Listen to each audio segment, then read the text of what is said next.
This podcast is part of the Batman Universe Podcast Network, hosted by the BatmanUniverse.net. Check out everything related to Batman and the entire Bat family at the BatmanUniverse.net, including news and original content related to comics, movies, television, merchandise, video games, and more. Also, check out some of the other unique podcasts that TBU has to offer. Consider supporting this podcast by becoming a patron on Patreon. Even $1 can go a long way in supporting this content that you enjoy. Look for a link over at thebatmanuniverse.net to offer your support now. And now, on with the show. Hi, this is Jim Lee, and you're listening to the Batman Universe Comic Podcast. Hi, I'm Dan Jurgens, and you're listening to the Batman Universe. Hey, this is Scott Snyder, and you're listening to the Batman Universe Comic Podcast.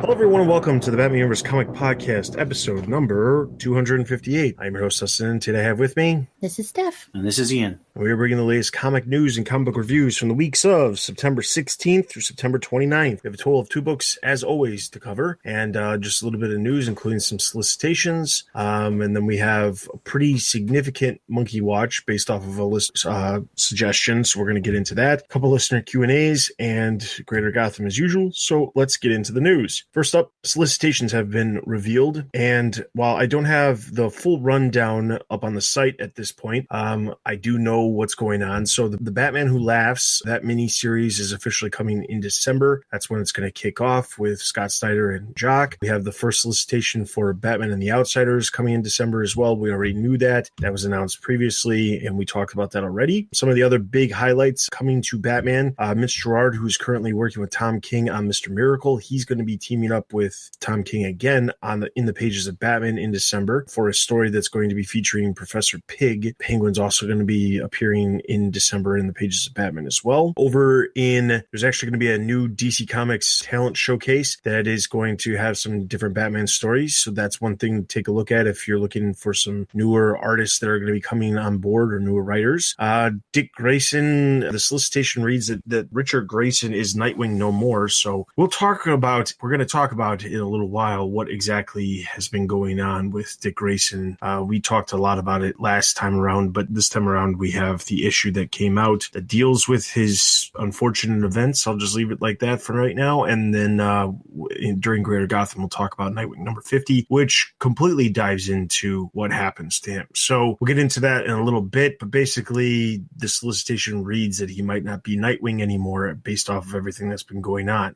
Why it would take this long, I don't know, but we'll leave it at that. The one thing to note about the solicitations that I think a lot of people, or I should say a lot of websites were blowing out of proportion, was that there is a huge chunk of books that were suddenly missing from the solicitations. Typically, there's always 4 weeks of comics in a month. Sometimes there's 5, but the way DC operates, their comics they release they obviously release comics every week, but there's certain comics that release certain weeks of the month. And coincidentally, as it turns out, Christmas this year happens to fall on a Tuesday, and New Comic Day for that week would be December 26th. As it turns out, the comics are typically delivered to comic shops the Tuesday prior to the release, so they would be there on the 25th. Because it's technically a holiday and there's no mail or deliveries and things like that because it's a holiday, instead of shipping them a week early or shipping them on Monday, I guess Diamond has decided, and I don't know this for sure, I'm blaming Diamond because DC's not the only company that this is happening to. It's happening to companies across the board. Diamond, who distributes the comics here in the United States, they have, I guess, told the companies we're not delivering stuff that week, so take the week off. In an industry that depends, that 1/4 of your monthly income depends on that, I don't think that was the best idea. But just to put in perspective, so in years past, they've done stuff like this before, where Christmas or a holiday will land somewhere around a shipping day. And typically what's happened in the past is they will either ship ship the stuff the week before, so that way the third week's shipment in December will have all of that stuff that will release a week or the next week, and the retailers are just they're responsible for just keeping it under wraps and keeping it not on shelves until that week that it's supposed to release. Last year, I'm almost positive it was last year, because there was only 2 issues that released, but it just so happened that happened to be the 5th Wednesday of the month. Typically, when DC has 5th Wednesday, they just have, nothing really happens. They just have, either the specials like the Looney Tunes stuff, the Hanna-Barbera, or they'll have a bunch of annuals, but typically nothing really happens during those times. Last year, the 5th Wednesday, which would just happened to be the holiday day that they had Dark Knight's Metal and Doomsday Clock. Those 2 issues were the only thing that DC produced in that 5th week because of the holiday. This year, however, it's not happening. So if you look at your solicitations or you go to your comic shop to put in your order for your comics in December, you'll notice there's a huge chunk of books missing from the December checklist. And that's specifically because whatever this fiasco with Diamond is, I don't know honestly how this company who already has a monopoly can get away with this, other than it's a monopoly. Basically, all of those books are being pushed to the following week, which is June 2nd, or not June. I don't know why I said June, but January 2nd.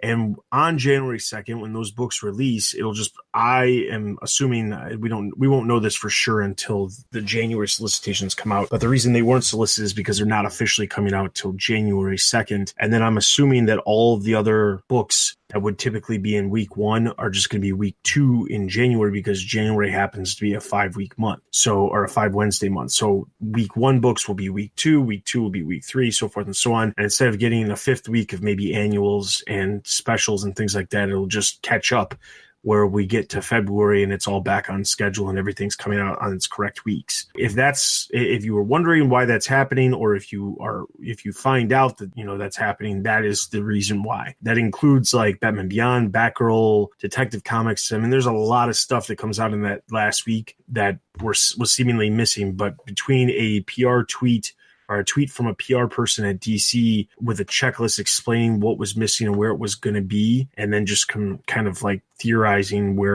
how it's all going to work out. That's what I'm convinced is happening. But as far as solicitations goes, there's not a whole lot here. We already talked about Batman the Outsiders. Batman Who Laughs, Wait and See. He's popping up already over in the pages of Justice League, so it's not as if he's making his grand return in this miniseries. I'm actually questioning whether or not the miniseries is needed. I do like Jock's art, so I don't have a problem with the idea of the miniseries, but I feel as if this is one of those situations where something that Scott Snyder did was very popular, so let's try to capitalize on it. But let's be honest here, capitalizing on something that's a year past doesn't make a lot of sense, but at least Scott Snyder is writing it by himself and he's not having somebody else write it, and he's just got his name on the title. So does this remind you of Duke Thomas? The Signal, Talon, I mean, there's a lot of different stuff that has happened over the New 52 that came out. We Are Robin to a degree, because that wasn't really what it was supposed to be, but Duke Thomas was thrusted into that series. I do get flashbacks of that, but it's a Snyder pattern. Yes, but the only plus here is that it's Snyder's name on the book. He's the only writer. There's nobody else attached to it. For now. Yes, that's true. Although he has been hyping that this is like his grand return with Jock to, since they haven't really done anything together since Black Mirror. So I'm hoping. There's a couple issues of All-Star Batman. Oh yeah, I completely forgot about those. Because they were forgettable.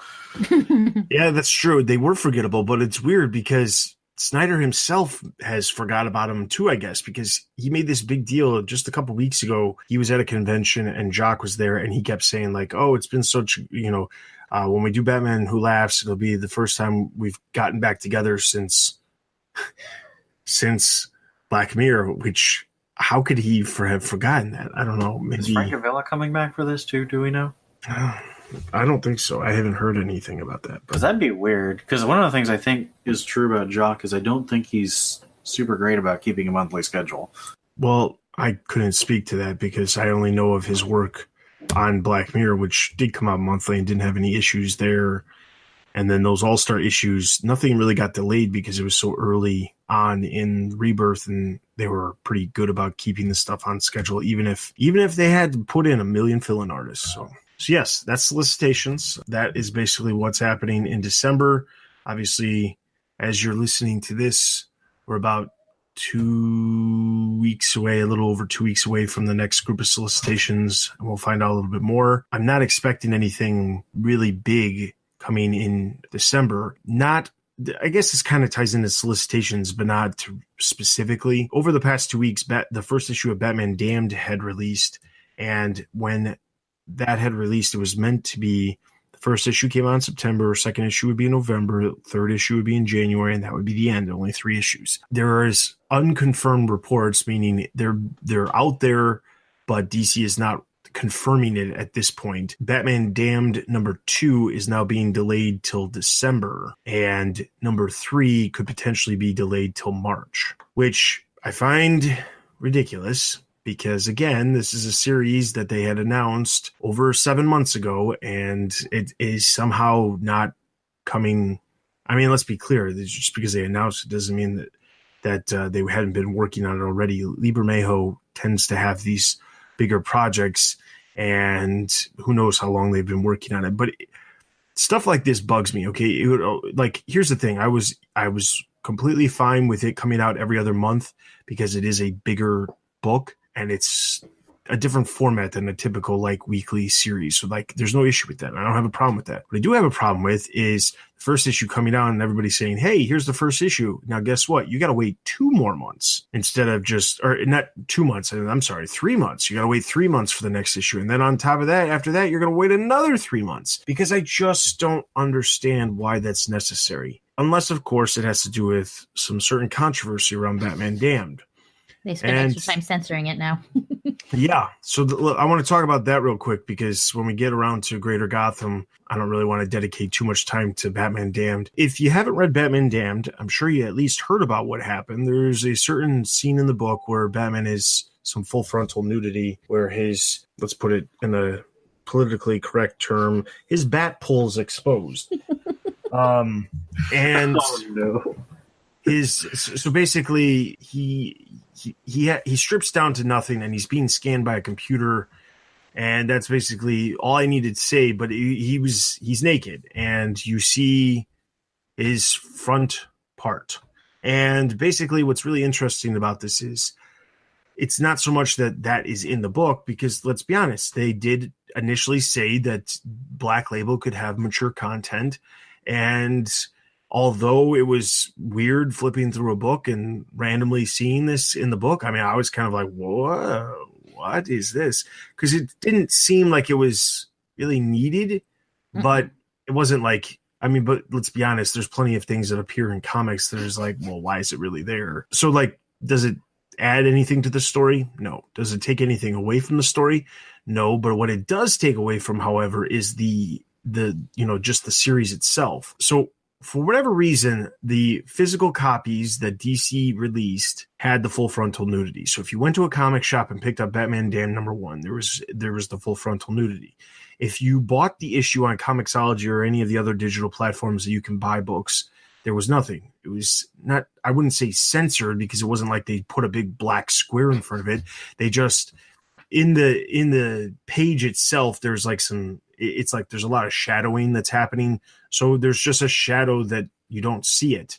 I mean, obviously it's just a black spot on a page, but you don't see it. It's not like they put a big black dot over Batman's stuff. So the thing is, what's weird about this is there was a lot of controversy from retailers talking about how they wish they would have known that there was nudity in the book in the first place. They were concerned about, people picking it up and not knowing that there was nudity, even though it's rated mature for mature readers. They had a problem with this. Now, initially, first day of it being on shelves, it was announced that it had sold out. When DC says something sells out, that just means they printed a certain amount of copies, and the copies have all been distributed, and there's nothing out there that's left, and people are asking for more copies.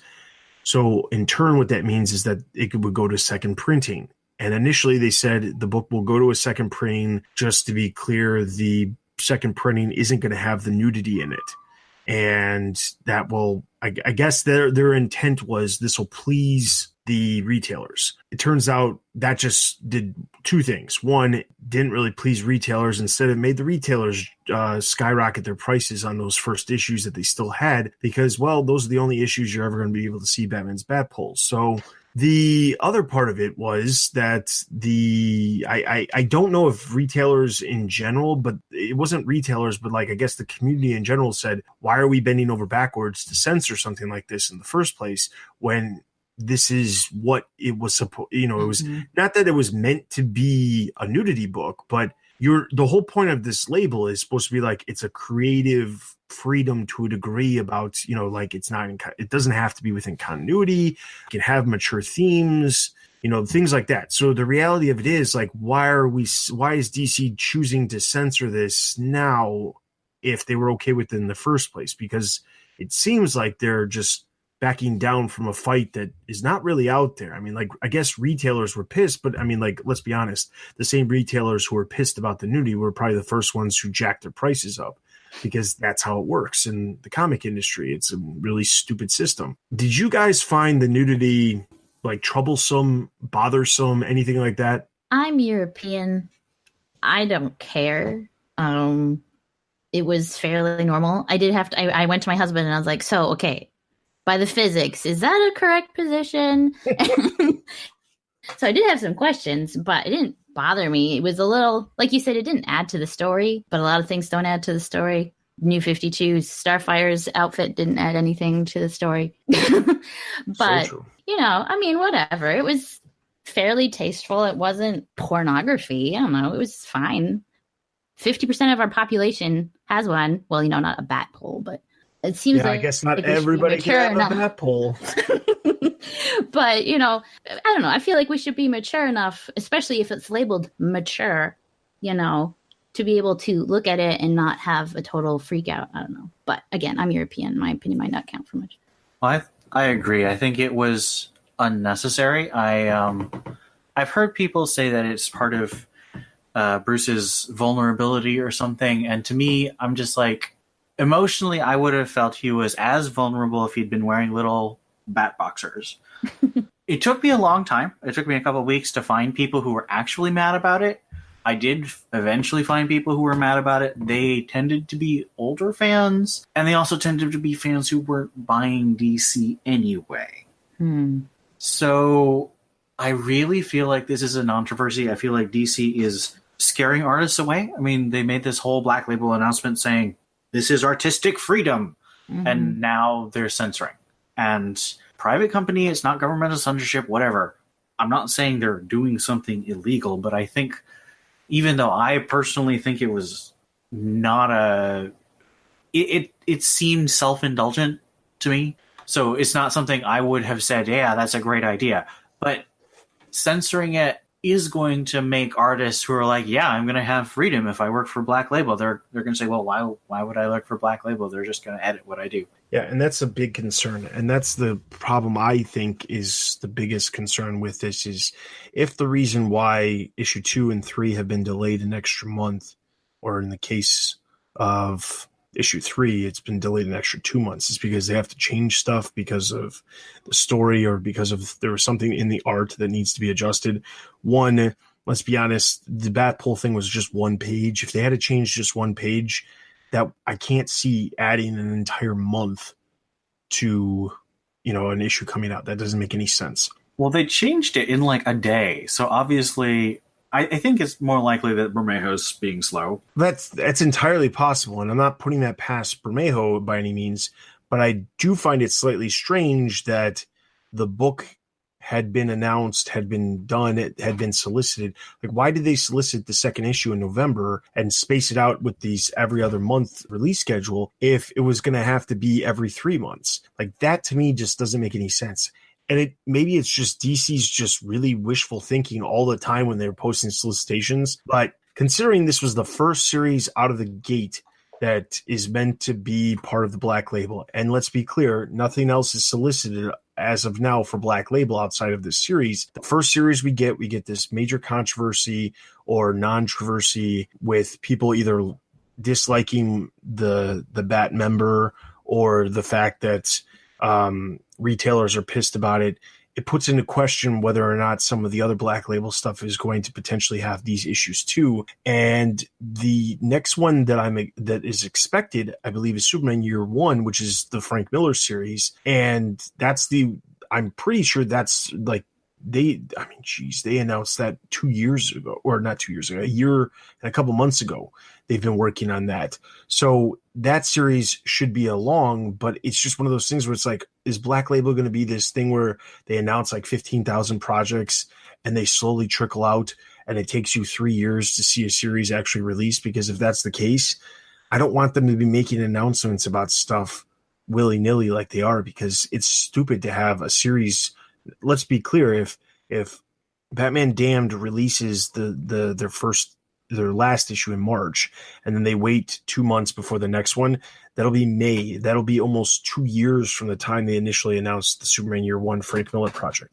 That would be ridiculous. Yeah, and this is not the first time they've done this. They've done this a ton.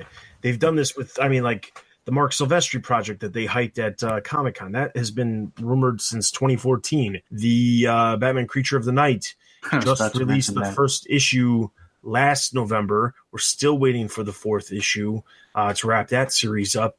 And that was previously revealed back in 2011. So it took forever. And then Europa's another one that took like 4 or 5 years to come out. So this isn't something new. It's one of those things where it's like, why do you continue to put yourself in a position where you, like, I don't understand what the reason why as a company you wouldn't want to have the entire series done on the books and say, okay, we're going to do 1, 2, 3 release and it's going to be done. Even if they wanted to space it out just because it's a bigger book or it's more expensive book, and not, make 3 months in a row of people having to spend a lot of extra money that they normally wouldn't, fine. But like, why wouldn't you have that stuff done? I don't understand, especially with some of these creators who like specifically work on these projects that take longer amount of time. When it comes to the graphic novels like Batman Year One or Batman Earth One, or the Superman Earth One, or Wonder Woman Earth One, those projects, they're graphic novels. They're contained in that single novel. But the thing is, like, they take forever to put together because the artists have all the time they ever wanted to do them. So I don't know. Yeah, this is a disastrous first impression for Black Label. I have to admit, I don't like Azzarello. I think he's a very good, very talented writer, but I don't think he's good with the fans. I think he's insulted several fans directly at cons. And so I just think this was a bad choice to be their first one. Honestly, I would have held off and had Superman Year One be the first one, because Frank Miller plus a Year One plus, the second best-selling character DC has. And I know Batman's the best-selling character, and obviously Black Label so far has been a sales success. But in terms of public relations and fan feeling, this is just miserable. I'm not excited about Black Label. I mean, I'm almost certainly going to be buying Superman Year One because I love Batman Year One. I love the idea of Year Ones, and I think Frank Miller plus John Romita Jr. will be great. But I'm just not excited about Black Label anymore because they've screwed this up so badly. Yeah, and the biggest thing is, like, between, like, not telling the retailers, here's the one thing I guess I don't understand. So I don't have a physical copy. I have a digital copy of the book right now. My physical copy will be coming from online shortly here. But years ago, and I don't know if this is true because I don't buy as many graphic novels or trades or hardcovers as I used to. But years ago, when we started the site, Brian Azzarello and Libra Mayho, that first year the site existed, released Joker, the Joker graphic novel. And when I purchased my copy of the Joker graphic novel, it came shrink wrapped. I don't know if it was just the retailer that I got it from shrink wrapped it, or if that's just how they come, but I don't like the retailers making a big deal about the nudity in the book. The only reason it would be a concern is if it wasn't shrink wrapped or polybagged.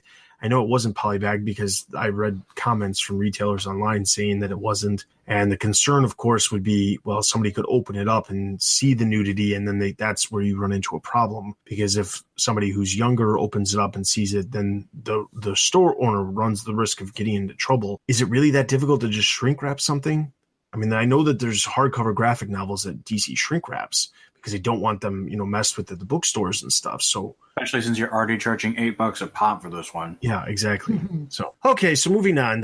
Next bit of news comes in the forms of Heroes in Crisis. As you are probably well aware because of you guys visiting the website and us talking about this in the past, we are covering Heroes in Crisis, and it was announced on September 26th. Actually, September 21st, it was announced that DC is extending Heroes in Crisis from 7 issues to 9 issues. Now, as it turns out, Tom King tried to confirm this, but tried to make sure that people aren't aware that they're just like padding the series. So initially, he said that it was supposed to be 7 issues, and they were going to be doing 2 Heroes in Crisis specials that would like tie in, but they decided to rework the specials to incorporate the specials into the normal numbering of the series.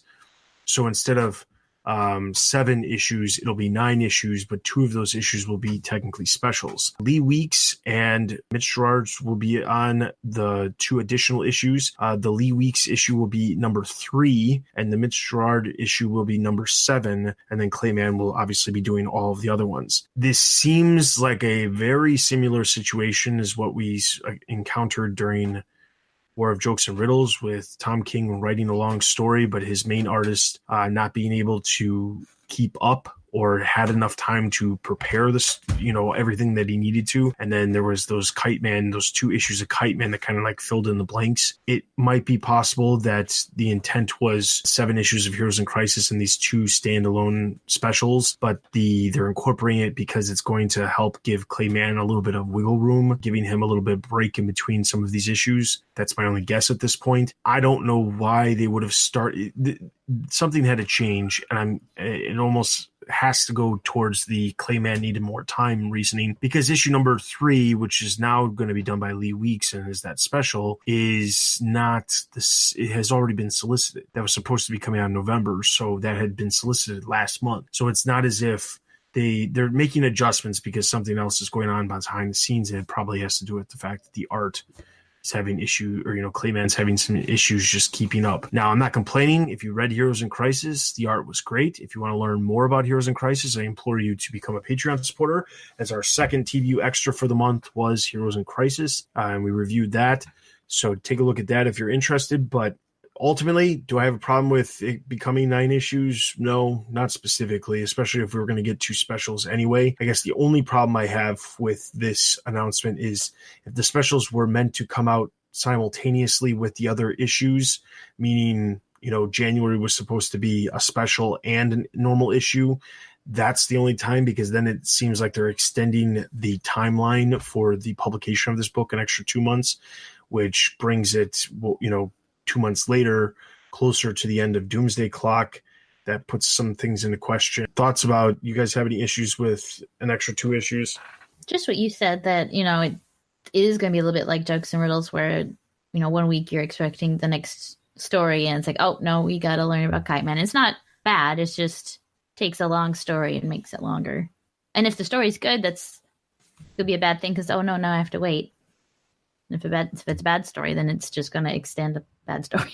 But it looks good so far. So yeah, it's just a matter of having to wait longer for the conclusion. I approached this having been very frustrated by Marvel's handling of events over the last 2 years. Both Secret Empire and Civil War II were extended by an issue and then had delays. I was really irritated. I think Tom King's explanation that originally it was going to be 7 plus 2 specials, I think that's a reasonable explanation. I think that should have been part of the initial press release. I think DC let King hang out to dry, and so he had to provide the explanation for fans. Which doesn't that seem to happen more often than not?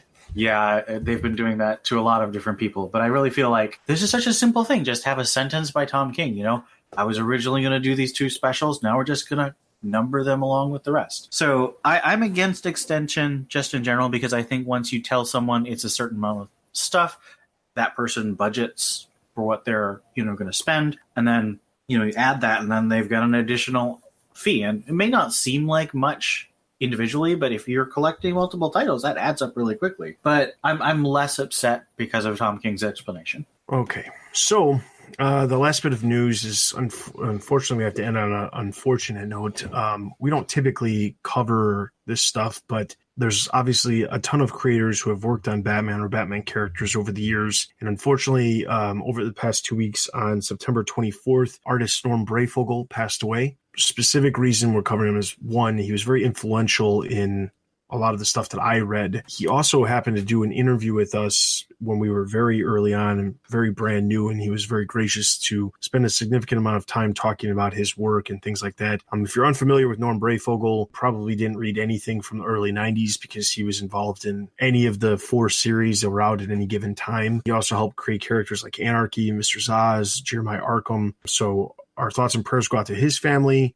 He was only 58 years old, so he wasn't. It wasn't like he lived a entirely full life, but maybe he did live a full life with what he had. But our thoughts and prayers go out to his family. Okay, so with that, we're going to jump straight into our comic book reviews.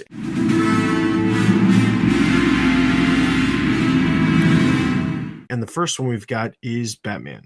Okay, so Batman number 55 was told in 2 stories that are parallel. So I'm going to be switching back and forth in the summary. It starts with a one-armed man calling himself Zimmerman who enters Gotham from overseas claiming to be there on business. And then in our second timeline, Batman and Nightwing are patrolling at night with Nightwing asking Batman if he's ready for some fun, to which Batman gives a decidedly negative response. Zimmerman checks into a hotel as the dynamic duo fight mummies on the street. Dick continues to try to get Bruce to make some jokes, to no avail. At a shady gun shop, Zimmerman purchases a special rifle, while Batman and Nightwing capture the source of the mummy's Phantom Pharaoh. The next day, Zimmerman leaves a note at a busy hot dog cafe. At night, Nightwing ponders the dual meaning of chum, a friend or smelly fish used as bait. Batman continues to provide little response to Dick's humor. At 3 a.m, Zimmerman bluffs his way into an apartment building as Nightwing proposes a contest, perhaps a training exercise, to get the ultra-serious Batman to agree to jump from the tower, with the last to fire his grappling rope winning. As they fall, Nightwing sings the Flying Trapeze song. Zimmerman strangles the occupant of his desired room. Batman fires his grapple first in response to seeing the bat signal in the sky. Nightwing follows. Calmly, as a dog barks and people fight, Zimmerman sets up his rifle. Commissioner Gordon greets the dynamic duo atop the roof of the GCPD, telling them someone left a note saying, "Who's afraid of the Joker? Tonight is the anniversary of the end of the War of Jokes and Riddles. Joker and Riddler are both in Arkham." Gordon mentions the one-armed man, but has no real lead. As they discuss the case, Zimmerman shoots Dick in the head, then leaves the room, strangled body on the floor. So this is the first issue of another 3-issue arc by Tony Daniel. I have a couple questions about what's going on. What did you think about the way Tom King divided the narrative into one following the villain, who I'm calling Zimmerman because that's the name he gives, but it's really KG Beast, and then the Batman and Nightwing narrative? The panels take their time. Like, it sets the environment of where he is. No one notices what he's doing. Like, when he's in the diner, you hear the conversations of people around him, and he leaves little nuggets and what are they called? Easter eggs in the conversations for people to find and pick up on. And he just tells a slow story, and he really builds an environment and an atmosphere around his story. I definitely agree. Tom King has this tendency to do the 2 different storylines at the same time and kind of blend them together and try to show like reflections of one storyline into another. We did just see this very recently with the Nightwing story, as him as Robin and then him as Nightwing. So it's not as if this is something that's never seen. We see this a lot actually from Tom King. I did find this issue to be a little bit more, I don't know, it felt written better, but I think it was just because everything that was going on with KG Beast was just more interesting, because I was at first I didn't realize who he was, what he was doing, and how this was, playing into what was actually going to be happening with the other side of the story with Nightwing and Batman. But I think that the actual, like, the mirror versions of certain aspects is actually really cool. It was interesting. I kind of felt like my time was being wasted with the KGB stuff. It was very well told. I mean, Tom King has been practicing with this 9-panel grid stuff that, we most famously see in Watchmen, but he's been doing it since Omega Men. So I think that this is a really good use of the 9-panel grid. I think there have been some instances recently in a couple issues of Mr. Miracle where the 9-panel grid is not used well, where it's just like a background for the dialogue. This one, each panel increases tension. Like I thought it was very Hitchcockian. And I think Tom King's been doing a lot of like movie references recently. They had the Cold Days, the one where Bruce is in the jury, was very 12 Angry Men, just in terms of like the way it was structured, the way it felt. This feels very Hitchcock, Strangers on a Train, just the filmic techniques, the way the images progress or stay on one image with small changes that increase tension. I thought that was really good storytelling. I just don't care about KG Beast. I don't think it was very interesting. It seems like Tom King is a lot about, like, he has a goal. You're going to get to the end, but he doesn't really care that you're on the edge of your seat waiting. He's going to take his time to tell the story. Yeah. And it just depends what kind of story you like. So I agree with that. And I was actually kind of interested in the KG Beast or, Zimmerman, whoever he was, and what was going on. And I found myself having to reread those panels a lot because there was just, again, the dialogue doesn't always match the picture, because he's building a picture of both what you see and what you read, and they're not always the same. And so I think it makes you think a little bit just in the way it's constructed, not necessarily because it's the most interesting of all time, but it's still is painting a picture that you have to piece together and figure out what's going on. I don't know. I kind of enjoy that.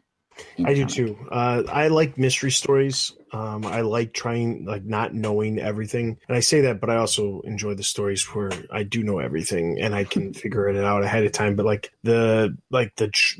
the real good stories, here's a perfect example, a recent example for those people out there who watch a lot of movies. Murder on the Orient Express. I'd never seen the original. I've never read the books. So I had no idea who the murderer was. I watched that movie, and the entire time I tried to deduce who the murderer was. And I never saw the ending coming. I won't ruin it for those of you who haven't seen it, but it legitimately was I would have never in my wildest dreams had guessed who the murderer was. So the thing is, it's one of those things where it's sometimes that's really enjoyable, and then other times it's you got to get to a point.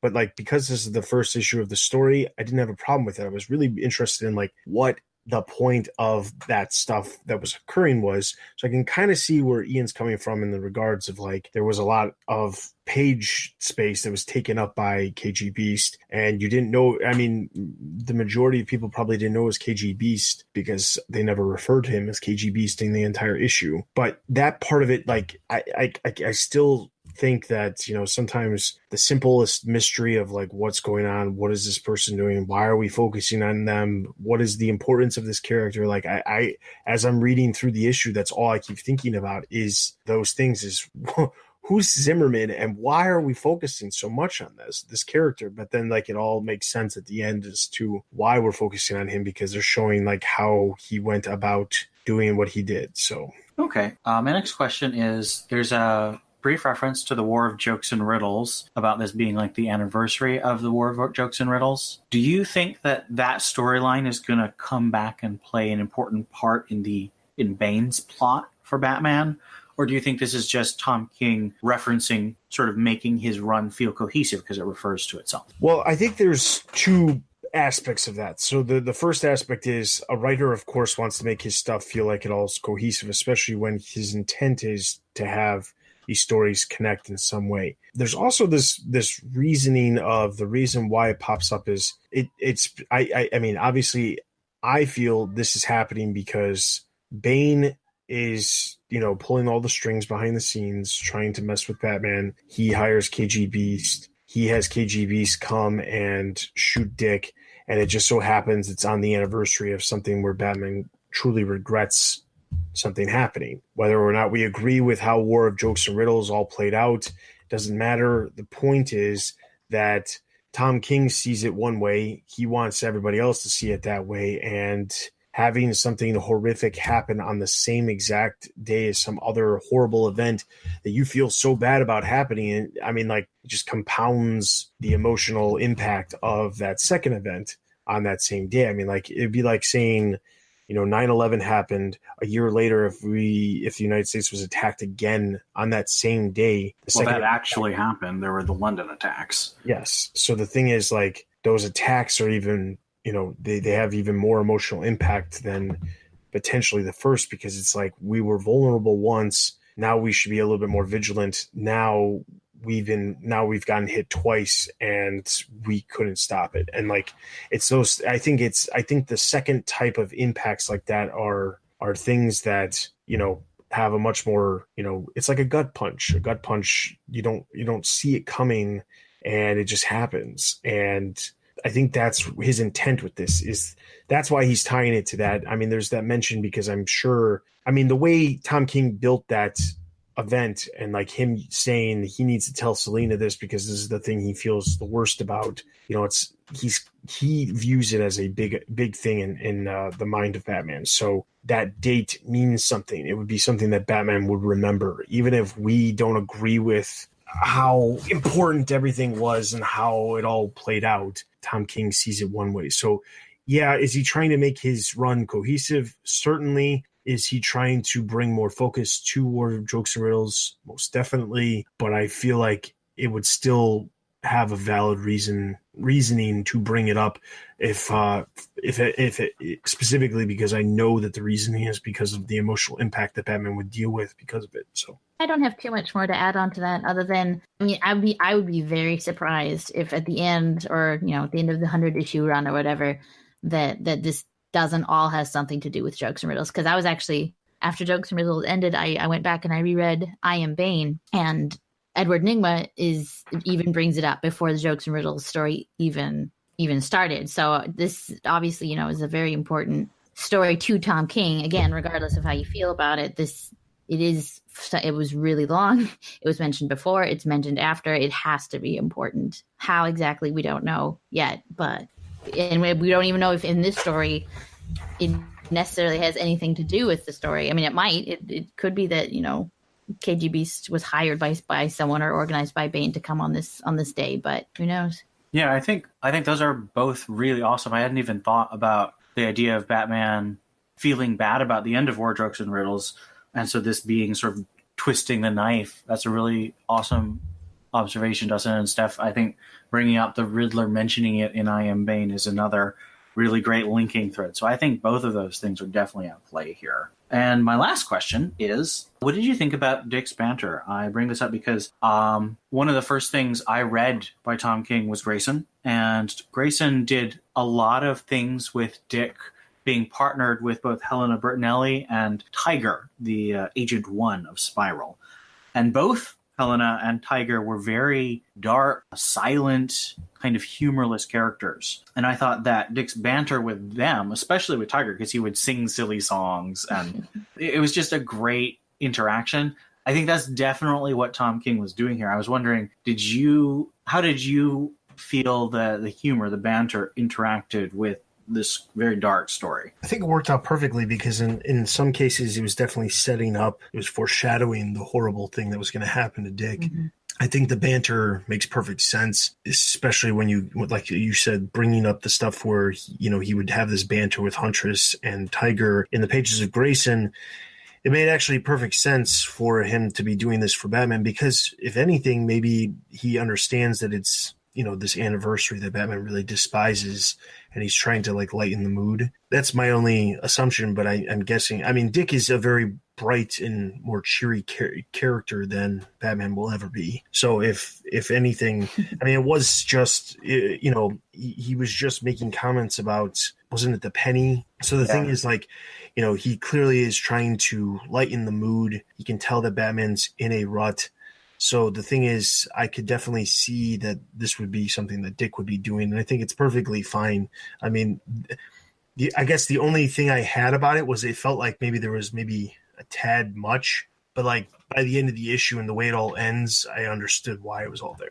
Well, and I mean, think about any time that you are trying to comfort someone, and maybe I mean, I don't know too much about Dick. I haven't read too much Nightwing or anything like that, but it seems like, he's the friend that tries to cheer you up with humor. And so maybe that is the reason that he's pushing it so much, is he knows, even though Batman may not laugh, he's at least trying to coax a smile from him and let him know that he has a friend and he's there. And so maybe he is being a little too much, but I think that's intentional. I loved the referral, how they talk about the word chum. Other than Batman 66, does Batman ever refer to him as chum? I'm sure it happened in some of the earlier comics. I'm not familiar with them, but I'm sure it happened. It's mostly in flashbacks. So, like, you get flashbacks in, like, Gotham Knights where Scott Beatty writes about a flashback with Jason, and Jason imitates Batman saying chum. And I think Grant Morrison also had some flashbacks in Batman Incorporated when he did the Batwoman backstory issue, and he had Batman call Dick chum at that time. But it's always in sort of a retro flashbacky way. We haven't had, like in Batman and Robin Eternal, which was supposedly Batman and Robin's first supervillain in the New 52. You had that flashback where he was fighting Scarecrow. He never called Dick chum then. I did want to highlight one particular bit of banter where, there was a controversy about Tom King not being able to use King Tut, and so he created Phantom Pharaoh. And Dick says, maybe this guy was a guy who was a fan of pharaohs named Tom.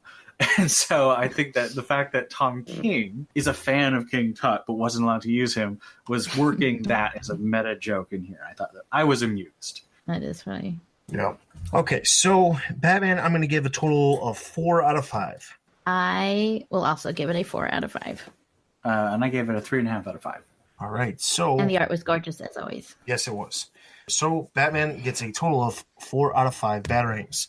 Let's move into our next book, Detective Comics. Detective Comics number 989, written by James Robinson, art by Steven Segovia. The issue starts off with Batman following some leads, and he runs into the Firefly duo. And then Tweedledee and Tweedledum. Noticing the continued motif of 2, Batman deduces that Two-Face is behind this. When Batman confronts him, Dent reveals that the mystery is all the fault of Commissioner Gordon. So, that is it. My synopsis is extremely short because, let's be honest, there wasn't a whole lot that happened in this issue that's really worth talking about. So I'm going to be brief here. First things first, the return of Two-Face. The last time we saw Two-Face was in All-Star Batman.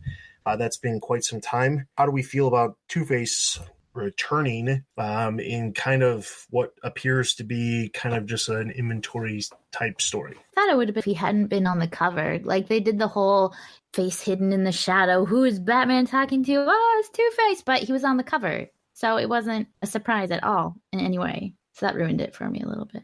In as much as I was attempting to enjoy it. I think Two-Face has not gotten a serious focus. Like Scott Snyder did My Own Worst Enemy, but I don't feel that we really got a serious look at Two-Face because he got into all this weird, the personalities of Two-Face are evolving thing that I didn't think was interesting or plausible. So it's nice to see Two-Face again, but I don't think this is so far adding anything because it's like last page reveal. So ultimately, my take on Two-Face in this series, or this story, obviously, I'm not a huge fan. I do like Two-Face as a character. He's actually one of my favorite villains. But the problem is that I feel like this is just going to be like a typical, well, Two-Face is a troubled individual who's obsessed with the number 2, and he's a bad guy. So that's it. And I feel like Two-Face is way more than that. Just like Riddler is way more than that to me, or way more than, just the typical, I'm obsessed with riddles, and I'm trying to prove that I'm smarter than everybody else. But then somehow everybody always portrays me as a murderer. And the thing is, like, certain writers over the years have contributed stories about some of these characters. Two-Face is one of the ones that I am more interested in. The idea of Two-Face becoming like a more reformed version of himself and things like that, it interests me. So to the first time we see Two-Face outside of the Scott Snyder story, we see this happening. I'm not super thrilled. Obviously we've got Tweedledee and Tweedledum who pop up. We've got the 2 Fireflies. They do confirm, just for those of you who were interested, they did confirm that the Lady Firefly is Bridget Pike, who's the same character who's on Gotham. So if you're a Gotham fan, I guess you got that for you. Oh, Dustin is so thrilled by this revelation. Oh, yeah, of course. I mean, I figured I'd mention it because people mentioned it last time around. The next thing I want to talk about is there's this thing that happens in general. Steph actually kind of just brought it up about the fact that the reveal was actually done on the cover, the fact that it's actually Two-Face behind this. You pick up the issue, you see Two-Face, the issue consists of who's the big bad behind this mysterious thing that's happening. How could you not know it's Two-Face after you see the cover? So that's slightly annoying. But the other thing is there's this tendency sometimes with comics to put stuff on the cover that doesn't actually happen, or that ruins the story that's inside of the book. We've talked about this before. A great example is Tim Drake appearing on the cover of a book, and then Tim Drake actually is only one panel of the entire book. That's from a while back. There was like the Night of Owls crossover, but it's one of those things where I wanted to talk about covers for a moment. This idea that they not only ruined the story by having Two-Face on the cover, but then they also have an event where Batman gets burned, and that doesn't actually happen either. What do you guys think about covers like this? I think this would have made a more interesting story, because it seems like Batman's almost sleepwalking through the entire issue. Like, he's like, oh yeah, I knew that already, Alfred. Oh yeah, I knew that already, Gordon. And then he just takes down the Fireflies after a big old discussion they have. And it just, I don't know. The detecting in this book was pretty boring. So I think Batman catching on fire would have been pretty interesting compared to Which is such a sad statement. I mean, covers are usually done before the script itself is done. They're usually done off the solicitation. So I wouldn't blame the cover for the problem this book has in terms of spoiling the reveal, because James Robinson could have been like, oh, okay, I'll bring Two-Face out in the first page or halfway through instead of the last page. And I think that's just Robinson kind of not matching what he wrote to what the solicit originally promised or what he gave the cover artist. And it may not even be Robinson's fault. It may have been editorial telling the cover artist to do whatever with Two-Face. I look at cover art as mostly trying to sell the book. And if it does actually accurately reflect or symbolically reflect elements of the inside, is a bonus. I would say, as an example, you've got the Art Germ covers. Art Germ is a famous cover artist from, I think, Singapore, who does a lot of covers, especially of female heroes or villains. He's currently on the Catwoman variant covers, and then before that, he was on Supergirl. The Supergirl covers were amazing. They were like works of art that I almost want to buy just to put on my wall. They had nothing to do whatsoever with what was going on in the comics. And you could say, yeah, they're variants, but they're still covers. The Catwoman variants are the same. And there's a recent one, I think, for Catwoman number 3, where there's all these details about Catwoman's emotional state in the cover. Like, she's got this mask with tears and a bat and a broken heart. And it's just all this stuff. And I have no idea if Joelle Jones is going to pay attention to that. She doesn't have to. It's a variant cover. But I think that the cover itself is a work of art that contributes to the value of the comic, not necessarily of the story. And that sort of goes to the collectible nature of comics rather than their narrative quality. So I'm not too bothered by that kind of thing. But there's a difference between a cover having nothing to do with the story and a cover lying about what's in the story. Very true. Like, all these characters are in the story. There are flamethrowers. There is Batman. There is Two-Face. But this scene never actually happens. And so if you pick it up thinking, oh my gosh, Batman catches on fire. No, he doesn't. Well, I think that's because the story doesn't really involve Two-Face and Batman confronting. Because I could see this being like a symbolic version of what happens to Batman when he confronts Two-Face, but he doesn't confront Two-Face until the last page. Yeah. It's more of a scripting problem. And then we didn't even mention the super classy speech bubbles on the cover. Oh, I do hate those. I hate speech that is a covers. trend that is seemingly being used so It needs much. to go away. It needs to go away. Because it looks, I mean, and then one, it looks bad. But It looks two, tacky. It looks so tacky. But what he says is so stupid. This is like, I mean, not to knock really old comics, but like I would expect to read that in like an original Batman comic. From the 40s. Like from the 40s. No, I am 100% with you on getting rid of speech bubbles. Those need to go away. Okay, so Detective Comics, I'm going to give a total of 2 out of 5. 2 out of 5. And 2.5 out of 5. And over on the site, Josh reviewed the book, and he gave it 4 out of 5. So it's going to give Detective Comics a total of 2.5 out of 5 batarangs. That is all of our in-depth reviews. Let's jump over to Greater Gotham.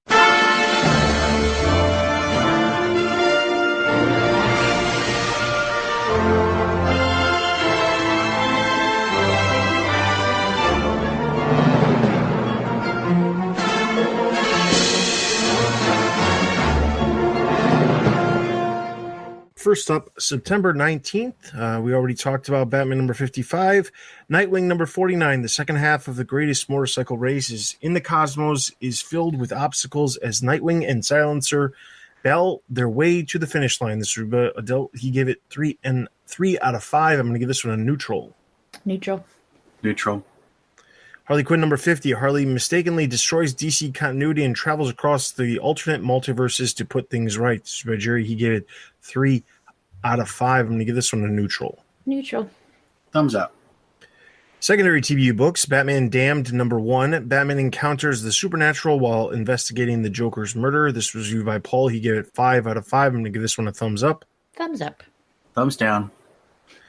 Main DC Universe books, Teen Titans number 22. The Teen Titans try and cope with Roundhouse's death by training to become a more cohesive team, which leads them to also deal with a robbery at a hospital as Robin has a secret meeting with a former tire thief. This is by Adele. He gave it 3 out of 5. I'm going to give this one a thumbs up.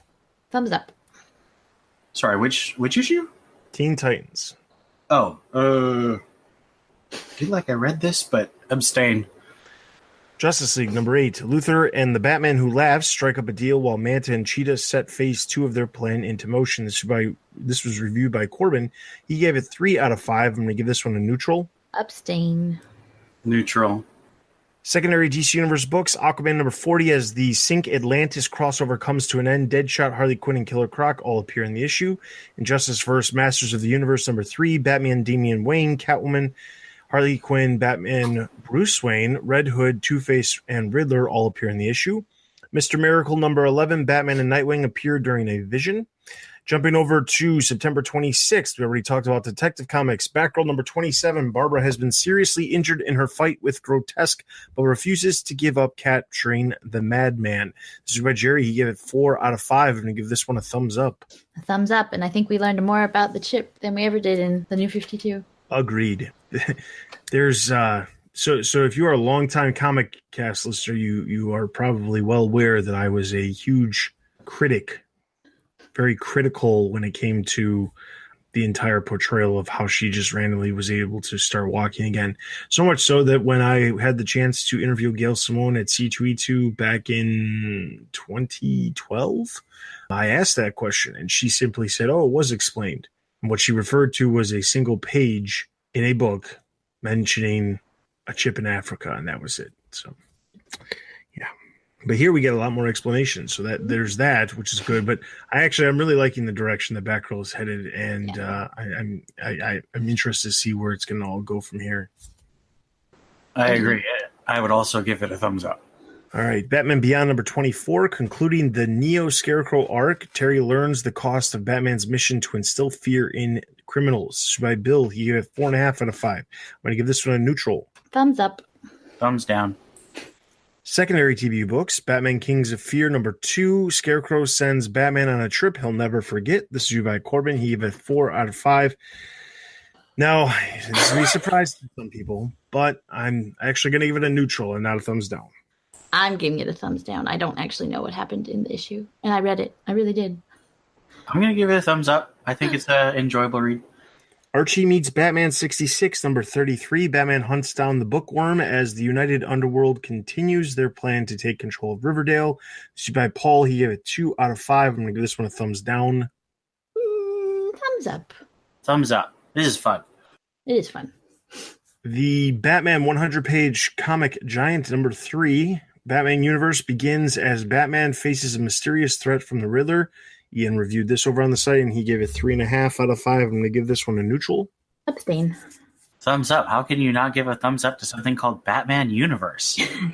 Because they're infringing on my creation here. So maybe they're inspired, Dustin. Maybe they're inspired by you. Well, until I get a retweet from Brian Michael Bendis, I'm not going to say that he's inspired. So, wait, did we tag him in our? Oh yes, we did. And he didn't. Oh man.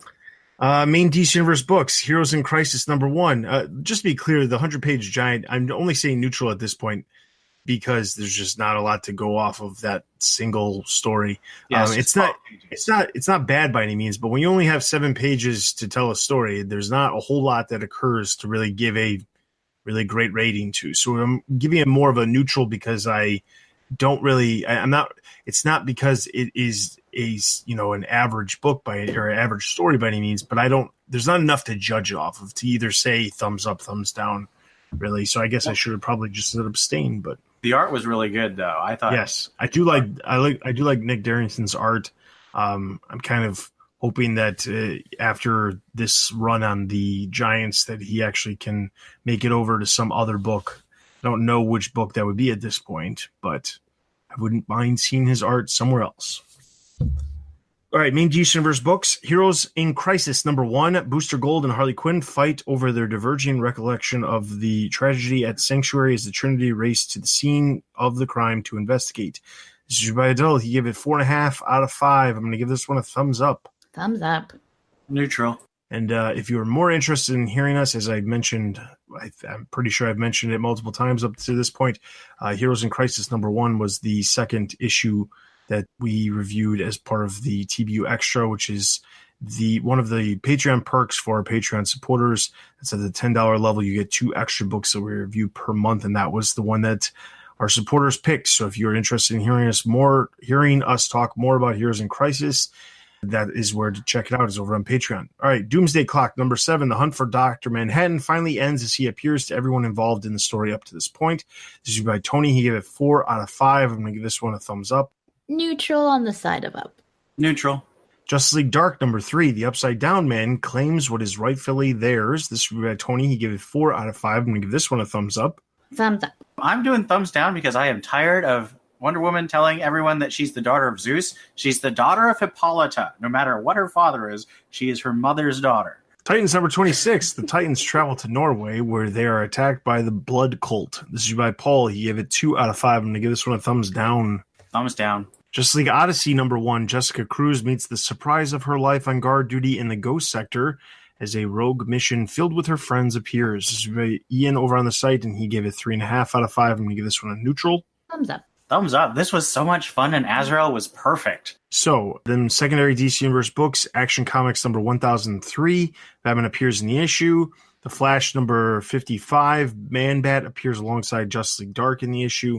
And then finally, trades and hardcovers released over the past 2 weeks include Batman Nightfall Volume 2, the 25th Anniversary Edition trade paperback, Batman The Golden Age Volume 5 trade paperback, Bane Conquest trade paperback, Justice League No Justice trade paperback, Titans Volume 4, Titans Apart trade paperback, Injustice Gods Among Us Year 1 Deluxe Edition Book 1 hardcover, Batman Hush Unwrapped New Edition hardcover, Batman Night Quest, The Crusade Volume 1 trade paperback, Justice League of America Volume 5, Deadly Fable trade paperback, Super Sons Volume 3, Parent Trap trade paperback, Titans Book 1 Together Forever trade paperback, Final Crisis, the 10th Anniversary Omnibus hardcover, and DC Superhero Girls The Search for Atlantis trade paperback. It feels like there's a lot of trades releasing. It is true. There is a lot. It's because this is the time of year where they all start having a ton of trades releasing, especially the older recollected stuff before the holidays. So it's not just you who's thinking there's a lot. There really is a lot. And so if we gave a thumbs up, thumbs down, and neutral rating to any of the books that mentioned here, there are detailed reviews of all of these books over on the site, and we have new reviews posting up Wednesday, Thursday, and Friday every single week. Wednesday is when all the Batman main books. Thursday is when all the sidekick books and the villain books all pop up, and then on Fridays is generally all the DC related books, all like the team books and things like that. So be sure to check out the site. Obviously, if you're following us on Twitter or YouTube, Facebook, or Instagram, as well as if you're part of our Discord, you'll get notifications as soon as we post up those reviews. So be sure to follow us on those social media methods. All right, so that was Greater Gotham. Before we jump into listener questions, I want to real quickly thank our Patreon supporters. So if you are currently supporting us on Patreon and you are getting rewards, just to be clear, there's a tier as low as $3, which gets you 2 exclusive episodes of TBU Raw, which is Ed and myself talking about different topics. TBU Raw is actually changing our format. Instead of talking about current events within the Batman universe, we're going to be talking about topics that you guys want us to talk about. So if you support us at the $3 level, you'll actually be able to choose what we talk about. And let's be honest, or let me be clear, you can literally choose whatever you want us to talk about. You want us to talk about Star Wars? You want us to talk about Spider-Man for a little while? We will do it. We are pandering that much to our supporters. I have to get Stella and Donovan to help me get Spider-Man on there. Now, to be clear, if you choose Spider-Man and we don't read Spider-Man and all I know is what I know, which is basically the movies, that's what I'm going to end up talking about. So there's that. The other part is TBU Extra. As I mentioned, we did Heroes in Crisis. Number 1 is our second issue. Our first issue was Red Hood and the Outlaws number 26. That's going to be myself joined by different members from the site staff or the comic cast or just staff in general from TBU. And we're going to be reviewing those issues. So the only changes, but the big thing is TBU Raw is changing, and that is in preparation for one specific thing, which I'll announce now, but right after I thank my Patreon supporters. So thank you, Captain DC, Ian, Robert, Arturo, Anthony, Brian, Jay Dutton, Real No Deuces, and Donald. And thank you for everybody else who's supporting us at the lower tiers as well. We greatly appreciate all of the support that we get from all of our Patreon supporters. It goes a long way, and I'm glad that, one, we have our supporters and that you guys are enjoying the content that we're giving or the rewards that we have that we're offering, because we're basically double the support we had just 3 months ago. So thank you very much to all of our supporters. Now, what I was hinting at is actually, so many of you probably have been wondering what happened to Ed.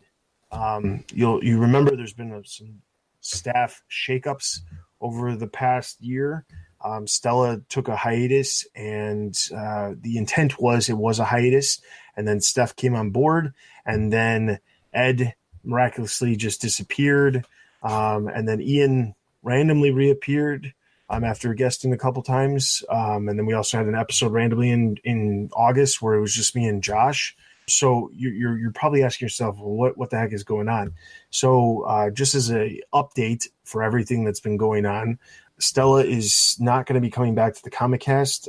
She has a lot on her personal plate as of right now, and between doing Batgirl to Oracle and all the other stuff that she has in her personal life, she can't dedicate the time that's necessary for the Comic Cast, so she's not going to be returning. Obviously, if you still want to hear Stella, you can listen to Batgirl to Oracle. That is still coming out every single month as usual. And actually, in the coming month, up in a couple of months from the time you're listening to this, I will actually be guesting and talking No Man's Land with her. One of the sections of No Man's Land, I'll be guesting on her show as well. So that's where Stella, that's what's going on with Stella. Steph is going to be obviously staying here permanently until she decides she doesn't want to be around us anymore. Ian's going to be also permanent for the foreseeable future as well. And then the next question is, well, where's Ed? So if you are a Patreon supporter, you probably have noticed that Ed is obviously still doing TBU Raw. We had some scheduling issues, quite honestly, in the month of August and early September with Ed, and I needed someone to fill in, and then Ian was gracious to fill in for Ed. But basically, we've decided between Ed and myself that the scheduling issues really it was on me. We had to change the day of the week that we were recording the Comic Cast, and because of that, I had to change the date, and it just didn't work up with his schedule. But Ed is not going anywhere. I know somebody made a comment on the Patreon or over on the Discord about how, Ed's behind a paywall right now, and if you want to listen to Ed, you got to pay money. That is, as much as I value Ed's opinions, that's not exactly true. Ed is not dead, and he's not going anywhere. Ed is still going to be a part of the site. We're still going to be doing TBU Raw. But actually what we are going to be doing, and what the project that Ed's going to be involved on, is Ed and myself are actually going to be bringing back the TBU podcast. Oh, nice. So our hope is that the TBU podcast is going to return by the end of the year, before the end of the year. And we're going to have a new format. We're going to have basically all kinds of stuff to talk about. And the TBU podcast will not just talk about movies, TV, merchandise, video games. It's also going to talk about comics too. We won't be reviewing comics, but we'll be talking news on that show as well. Obviously, the Comic Cast has been going strong for over 10 years at this point. But the normal cast was the first show that TBU had, and it was the opportunity to talk about all the other stuff that's not about the comics. So the Comic Cast will still be talking about comic news. If you only listen to the Comic Cast, don't worry, you're not going to miss out anything. We're not going to change anything that we're already doing. as far as like getting rid of certain parts of the show or anything like that. Everything will stay the same. But the TBU podcast will be basically your one-stop shop for all news-related discussions and things like that between Ed and myself. And if the show kicks off and it starts to ramp up and get a lot of listeners and things like that, we might add a guest host every once in a while to jump in on the conversations for that episode. But for the beginning, it's just going to be Ed and myself, and we're hoping to release at least one episode per month. We might increase that. We might skip a month if there's nothing going on. But the idea is that we're going to try to do at least one episode per month, and we'll get to the release details and all that stuff as we get closer. But the intent is, if you are a Patreon supporter and you are listening to or if you head over to Patreon, there's a goal. And the initial goal was to get to a certain amount of money so we could just fund everything that we need to for the site. That includes an editor for the podcast. That includes the server fees and the hosting fees and the domain fees and all that stuff that just comes along with running a website that gets a lot of traffic. We're past that goal, so thank you very much. We're as far as that goes, we're completely done. In order to kind of make sure that we can keep everything going and increasing to another and adding an additional show and things like that, we wanted to have another increase for another goal basically for Patreon. So right now we're sitting at, I think, 55% of that goal. So quite honestly, I'll put this in perspective. If we got 10 more supporters at the $10 range or the $10 tier, we would be at that goal. So we're not that far away. So I'm not saying we're not going to do the show if we don't get to that level, but it would be great if we could get to that show, because it will allow us to do some other things and use money towards other things to make the site. And potentially even maybe we could get to the point where we could revamp the site like we've wanted to for so long. It's just money constraints is the thing holding us back for that. So that all being said, thank you to our supporters we have. If you are not supporting us and you wish to support us because you're interested in having that TBU podcast return, please feel free to join our Patreon supporters at patreon.com/the Batman Universe. And we greatly appreciate your support. And of course, if you don't have the desire to drop any funds or you can't spare any money, maybe you can spare some skills. As I've said multiple times in the past, we're always looking for skilled individuals when it comes to graphic design, website developing, audio editing, video editing. We're always looking for more comic reviewers, news writers for the site. So if you have any of those things or you want to get into doing any of those things, I mean, let's be honest, these are volunteer positions. So if you've never done it before, but it's something that you've always been interested in, it might be an easy opportunity for you to try your hand at it. So that being said, feel free to email me at tbu@thebatmanuniverse.net. All right, so with that, we're going to jump straight into our listener comments.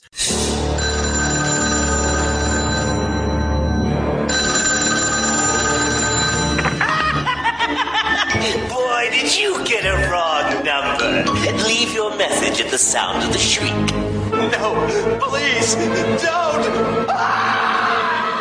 We have two comments from our last episode. The first comment comes from Bob Moriarty. Yes, Bob from one of the staff. I'm going to read through these just so that we can breeze through them. First one, Bob says, for the record, there is, in fact, a name for the writing device where people or objects appear and get mentioned.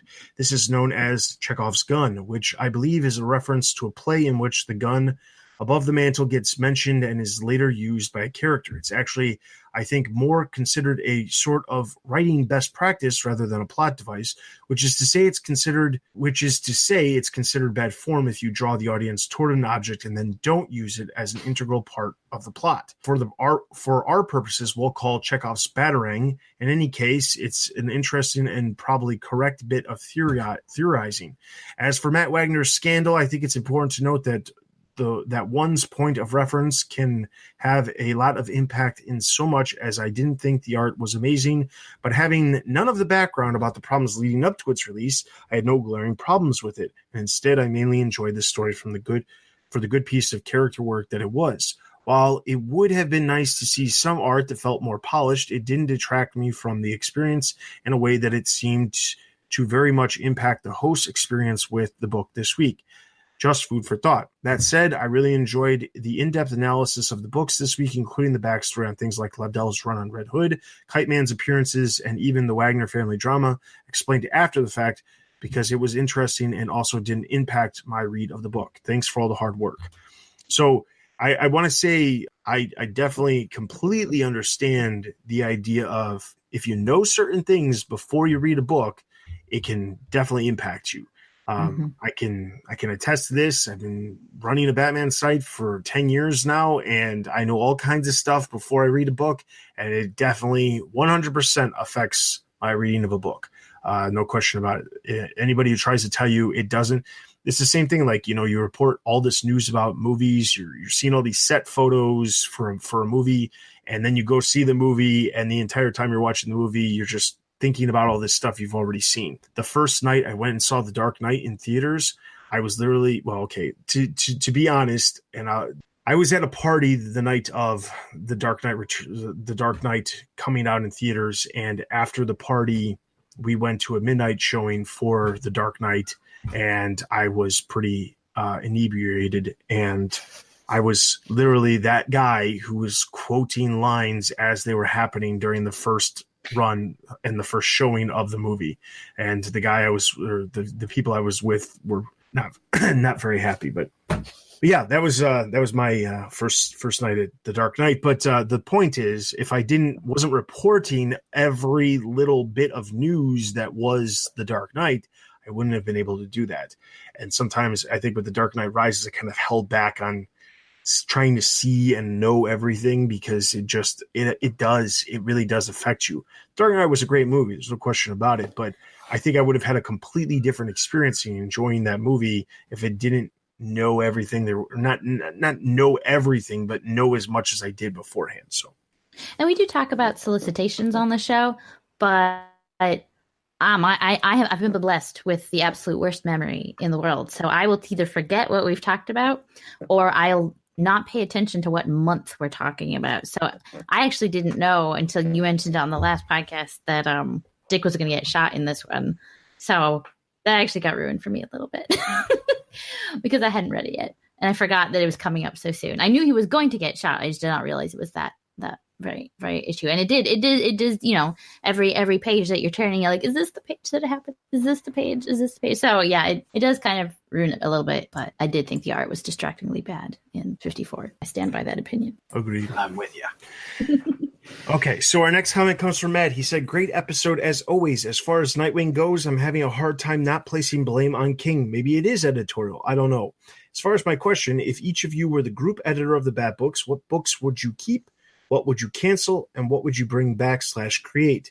What would you have any bat-wide mandates? Thanks again for putting together a great show and a great community. Thank you, Matt, for sending your comment. And I will just speed forward right now and say that question that Matt submitted is actually going to be our Monkey Watch. So let's jump into Monkey Watch. So this time around, if you were the Bat Group editor, first question, what books would you cancel that is currently being published? I am basing this on I'm being a girly, emotional Bat editor, which probably will make me a terrible editor, but I would cut all of Snyder's team books. My eyes and my ears start bleeding every time I read, what's it called? Justice League, and I didn't even try to understand metal. I tried, and I didn't understand what was going on in metal. So I would cut Snyder's team books. So I did a lot of thinking about this currently, DC, and I'm just looking at the Bat Books, so I'm not even touching Snyder. The Bat Books publish 9 ongoing, 4 of which are twice a month, and 4 minis right now. So that's 13 books total, 17 books per month. I would honestly cancel everything except Batman and Detective right now, but I have specific replacements that I'll go into in the second part of the question. I see where this is going to go. So as far as what I would cancel, as of right now, based off of what is currently being published, I would probably get rid of the meaningless miniseries that keep releasing. Kings of Fear, the Archie crossover that's currently happening. I mean, like, these are obviously already they're already happening. They're miniseries. They're not going to have a long run anyway. But it seems like Kings of Fear, not Kings of Fear. Archie Batman's great. No, I don't think that's true. It feels just like a dumbed down version of a comic. Like, it feels like they took an Archie book, which let's be clear here. I used to read Archie comics when I was a kid. I'm not an Archie hater by any means, but like it feels like it's like this dumbed down version of Archie comics. And maybe I'm just giving Archie comics way more credit than they deserve from when I was a kid, but I just feel like it's so dumbed down, and then combining it with the campiness of the Batman 66, no, it just doesn't work. Not to get hung up on a specific series, it's these mini series that they keep doing, and I feel like, here's the thing, there's nothing wrong with a mini series, but I don't like mini series that don't have any sort of like impact on what's happening. You know, like not to say that everything that gets published has to have an impact, but I want a reason to read a story. I don't want a mini series to come out and be like, okay, so this is 6 issues of a series and I could read this, but basically by the end of the story, nothing's actually going to happen. Nothing actually matters. I could have never read it and it would never make a difference. I don't like stories like that. The most recent story that I can remember that was a mini series that like somehow played into what was going on, Bane Conquest, which was more of a maxi series because it was 12 issues.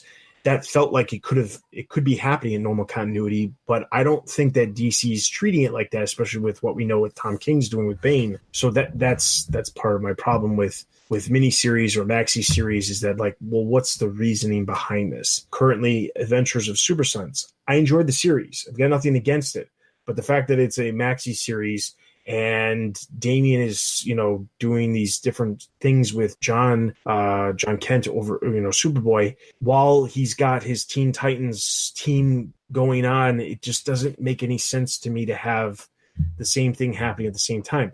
I also agree with the team books in the sense of with team books, I really despise how like Nightwing has his own series. It's publishing twice a month right now.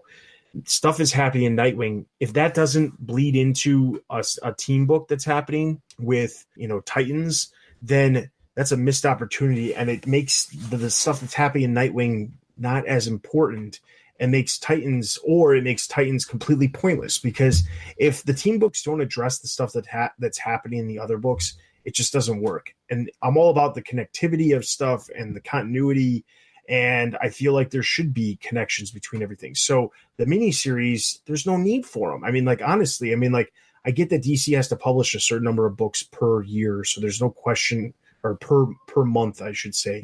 But it just doesn't feel necessary to have these miniseries. Like, why not just do something where it's like, if it is a miniseries, have it more of an impactful story, or do miniseries more frequently where instead of like having, and I'm not saying this specifically, but like, let's say, for example, you had a Catwoman, or not Catwoman, a Batgirl title. Should you have a Batgirl title that's an ongoing if 7 of the 12 issues of the year are just like generic Batgirl stories and don't have any actual impact or character development for the character? Probably not. What's the point? There's no point. So just make it a mini series and just publish mini series on a regular basis that only when you have these character development moments to tell. So that's my thing. I'm not saying I'm fine with actually what's going on with Batgirl right now. Nightwing, I'm interested in seeing what's going to happen. Red Hood, I'm interested. I mean, there's nothing immediately outside of those miniseries right now other than one book, and that's Catwoman. I just don't care about what's happening in Catwoman. I think going into it, leading up to the wedding, I was interested in seeing a Catwoman series, but now after 3 issues, I could care less. It's so disconnected from everything, not just the Batman universe and Gotham City, but the DC universe. And I don't understand, like, here's the thing. It comes back to this idea that, like, you could tell a story and just insert any character into it and just tell the story that you want to tell. And I don't like stories like that. I want a story that has a reason to have that character in it. And this story with Catwoman just feels like it's a story, and you could literally just take Catwoman out of it and put in another female character, and it would be just a different story. And that's the thing that bugs me. It's like there's no...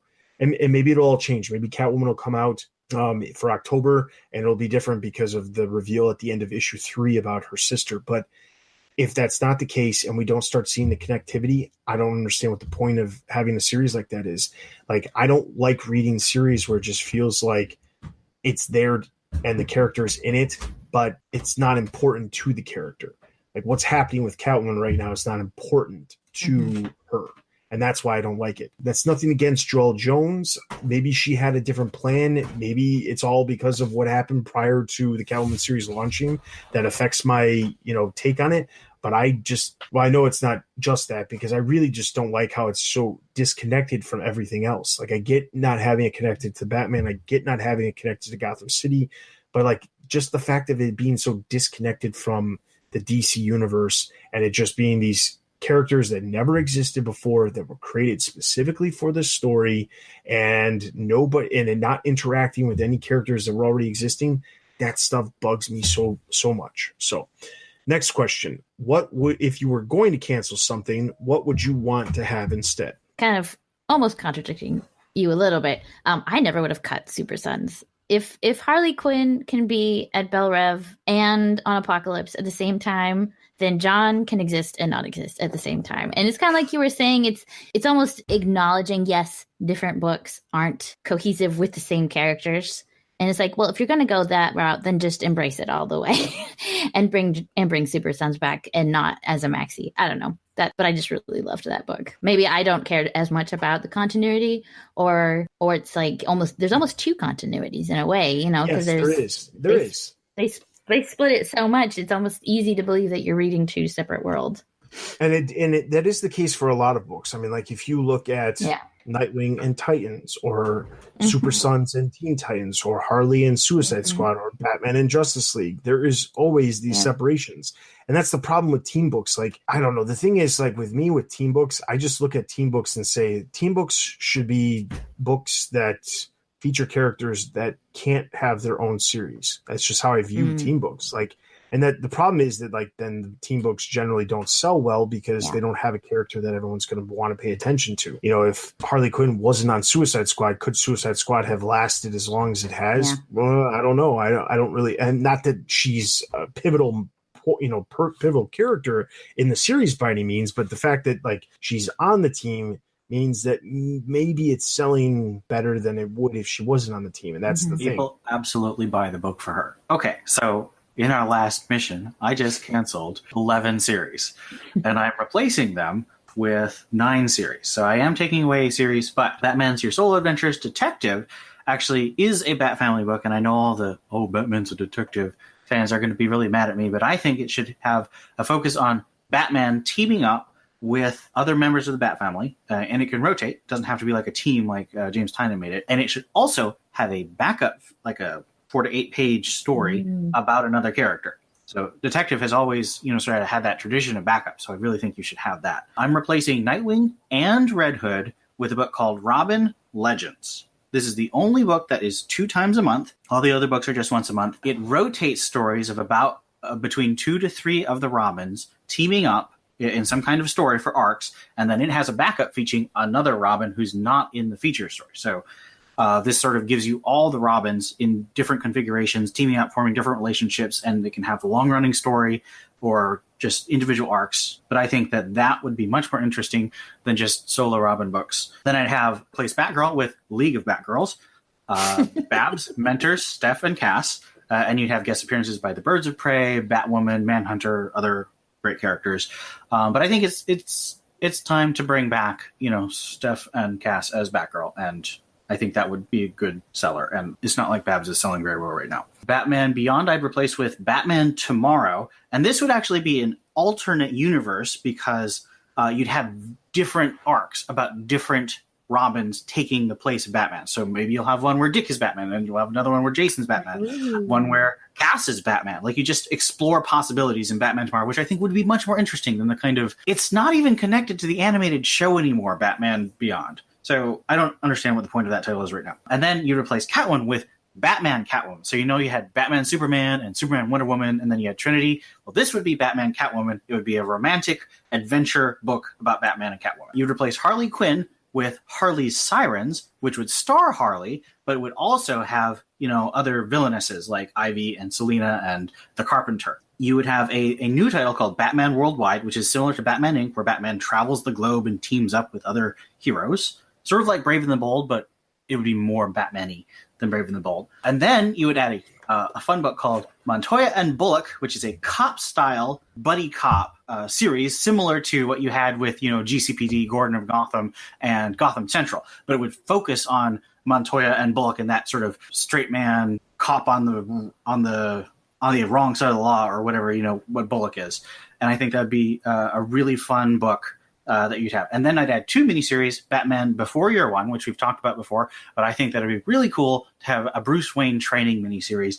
And then we'd have a series of miniseries about villains where you just give a villain a story arc, sort of like Poison Ivy, Cycle of Life and Death, but it would be like an ongoing set of miniseries. Listeners, this is what happens when I give Ian too much time to prep. Or you could just have 20 series, all of them starring Steph. Yes, that's actually where I thought you were going to go. But no, I feel like that was actually very balanced. Yes, that actually is there are some actually really good ideas there, and it was very balanced. I was actually quite surprised by how balanced that was. That being said, so I'll just, I don't want to touch on yours specifically, but so here's the thing. I think Birds of Prey should come back. Yes. But my Birds of Prey is a completely different team than you would expect. I want Red Robin on the team. I want Oracle on the team. I want Cassandra on the team, Steph on the team, and maybe Huntress makes sense. Black Canary, I think, is better suited right now at this point over in the Green Arrow stuff. So I don't think that she's necessary for this idea. But basically, I think Robin would work on this team. Plus, there's nothing that says that Birds of Prey has to be a female-only team in the first don't place. tell us you said that. Yeah, because let's be honest, there has been incarnations of Birds of Prey that there has been men on the team, and I think Red Robin, especially with his name, it works perfectly because while a Robin is not a bird of prey by any means, he definitely, I think it would work if Batgirl stayed as Batgirl. And let's be clear here. I think what's happening right now in Batgirl, if you read Batgirl 25, 26, 27, and the annual, I've been liking what's been going on. So I don't have a desire to cancel the Batgirl series, at least the direction it's going. But I do want the direction to go in the fact that she becomes Oracle again. I kind of do like the idea of her being the mentor for a team, but there's the only problem with the Birds of Prey series in my mind, at least with the roster that I just said, is that I feel like Tim, they've built him up as a tech savvy person too, just like Oracle was.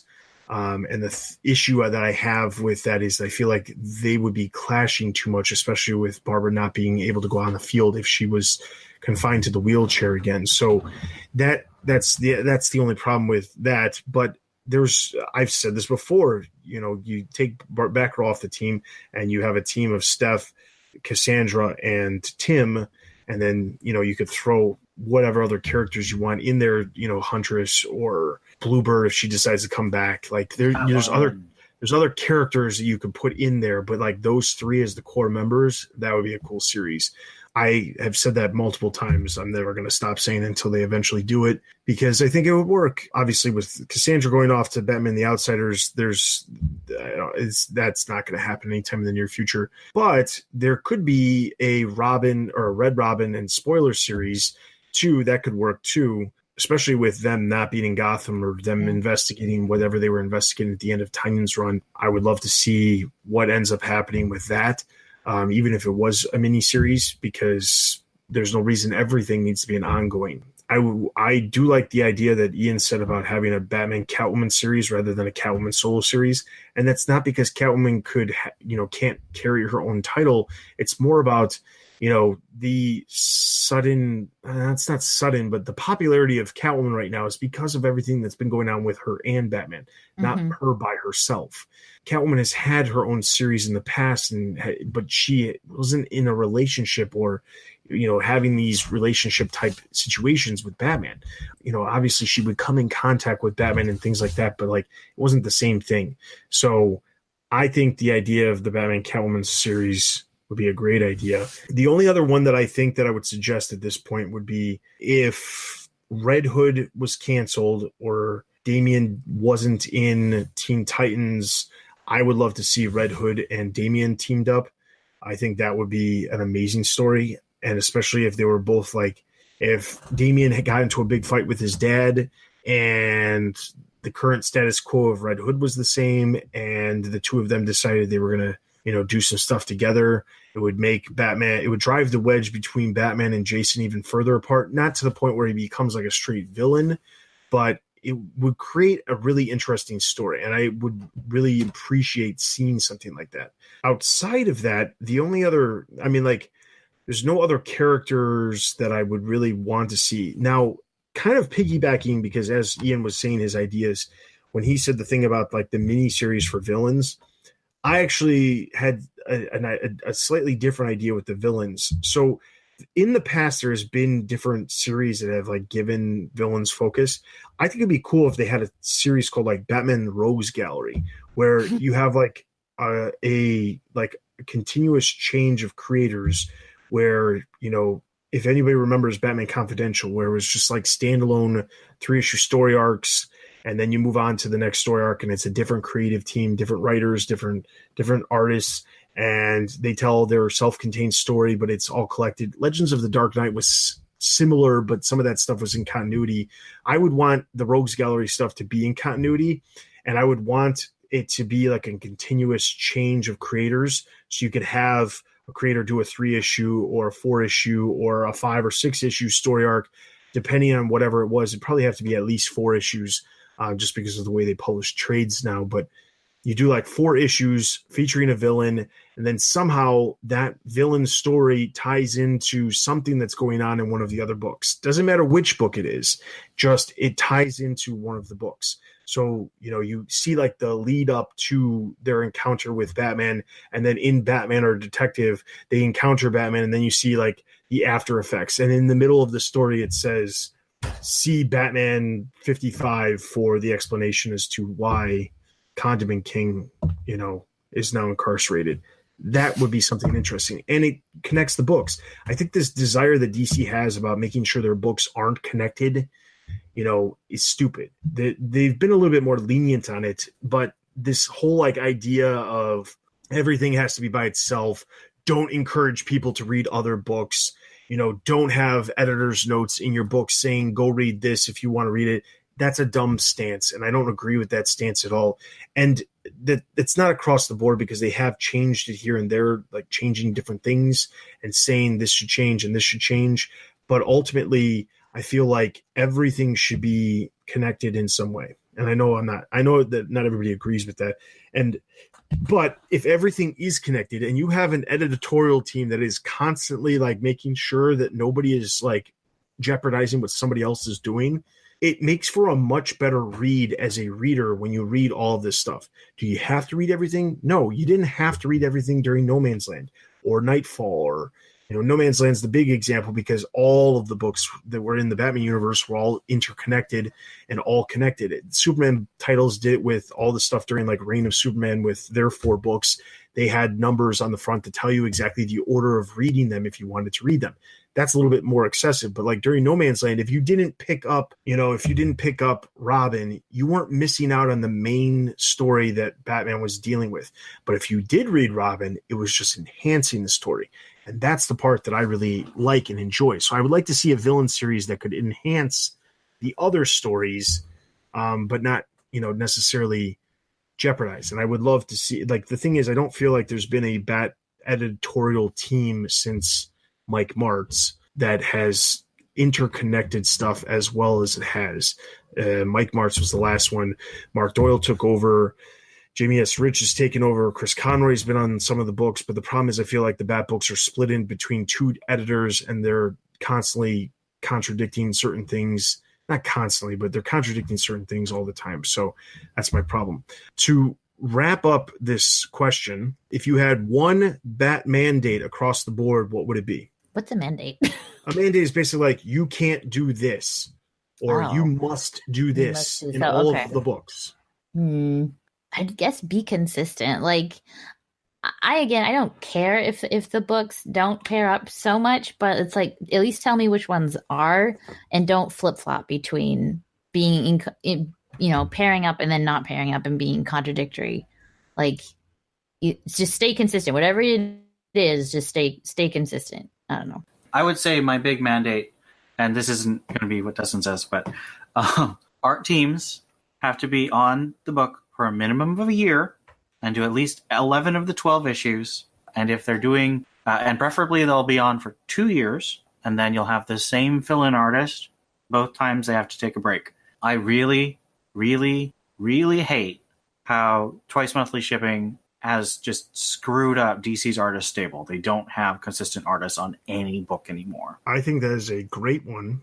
My mandate, if I was to pick one, because honestly I want to say two, but I'm not going to cheat here. I know, right? My one mandate would be that we never solicit something until it's done, which is going to be troublesome for a lot of creators out there. But ultimately, I don't want, or especially with, the mini series or these oversized editions like the Black Label stuff, there is never a reason you should solicit that stuff until it's done, ever. So that means, in the case of Doomsday Clock, they started soliciting because the issues were done. But as an artist who has been working in the industry for 15 to 20 years, or even 10 years, you have an idea of how long it takes you to do your art. You have a conscious knowing of how long it will take you. So if you are 4 issues in, you have a better idea. Here's the thing. I get that there's stuff that comes up as far as, somebody gets sick or they get hurt and they can't do it. That's fine. I prefer not to have any fill-ins whatsoever, but in a situation, if somebody got sick or somebody got hurt, you either put the book on hold or you get somebody else to do the book to finish it up or something, because this is a business. I get that, like, when it comes to like big books like Doomsday Clock or something like that, you have a very specific creative team that you want to do that book, but there's a line that a business has to draw and say, here's the line. This is it. So if Gary Frank was working on Doomsday Clock since, for a year, and he produced 4 issues, clearly he needs 3 months to do an issue. I don't know why, but he does. So then you plan out your solicits based off of that time. I agree with Ian. I agree that the double shipping has screwed up a lot of stuff with the arts because nothing feels like it's consistent. And honestly, in some cases, the best art is some of the stuff that's happening in some of the books that are just coming out once per month. They aren't selling nearly as many copies, but they're consistent and everything's happening. And the thing is, like, I don't know. It's just one of those things where I wish that DC would stop doing things to make themselves look bad. That's the only thing I can say. So, all right. So with that, it was a great suggestion from Matt. Thank you very much. I wish we had more time to talk about it, but unfortunately we do not. So if you have a suggestion for the next episode for Monkey Watch, be sure to send a message over to me at TBU@thebatmanuniverse.net, or leave your comments on the podcast post over on the site, or you can add us at Twitter or Facebook, and I'll plug those in, or YouTube, wherever you're listening to the episode. I'll try to port those over. I apologize to the people on Patreon. I said, or not Patreon, on the Discord, I said I was going to plug in some of the comments, and then the problem is that sometimes the conversation gets off track, and then, sifting through the entire Discord conversation of like 300 comments over a 24-hour period to like find the comments to plug in is very difficult. So I apologize, but I will try to make a better effort to do that going forward. If you leave comments in the actual Discord channel for that. So that being said, you can always leave the comments on the site too. You can just copy and paste them. Yes, that too. So, or you could add us, and then that's actually probably the best. To see it. Add us. Use that Twitter. Yeah, if you can add us in Discord. Yeah, if you add us in Discord, then we will actually see that specific comment. That's a good idea. So I encourage you to join the Discord if you haven't. There's just as a thing, we changed the entry process. So if you click on a link to get into the Discord, it brings up a welcome page that tells you like all of the rules of the channel. All you have to do is type in $agree, the symbol $agree, and then it will automatically allow you in. It's just you acknowledging that there's rules that you need to adhere to, which is just basically just don't be a jerk and don't do things that are bad. So that being said, that's how you get in. I know there was some confusion over the last couple of weeks since we changed that, but that was to ensure that everybody was actually acknowledging that there are rules and not just pretending like they didn't ever read the rules. So that's how you get in. Join the Discord if you haven't. There is literally conversations. It's beeping in my ear right now because there's conversations going on right now as we speak. So be sure to join the Discord. Follow us on Facebook, Twitter, and YouTube for all the latest news and videos from the Batman universe. Head over to the site for all the latest news related to movies, TV, merchandise, video games, and of course the comics. Also, be sure to check out all the other podcasts we have to offer. There's new episodes of Robin Everyone Loves the Drake, Batgirl Oracle, Bat Fans, Bat Books for Beginners, tons of stuff. Check it out. I encourage you to. Outside of that, leave your comments on the site or anywhere else, and we will be sure to talk about those next time around. For Steph and Ian, this is Dustin, and you've been listening to the Batman vs. Comic Podcast. We'll see you guys in 2 weeks.